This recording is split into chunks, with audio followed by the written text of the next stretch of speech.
আলা মিষ্টি খাবে বলে ঠিক চলে এসছে এখানে।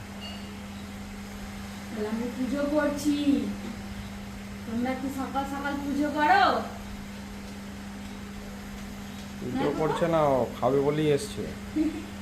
ও এসে আমার কোলে বসে পড়লো। তোর ভাগটাও চাই এখন। ছেড়ে দাও ওকে, নিচে বসুক ও। ও এসে নিজেই কোলে বসলো, আমি ওকে বলিও নি।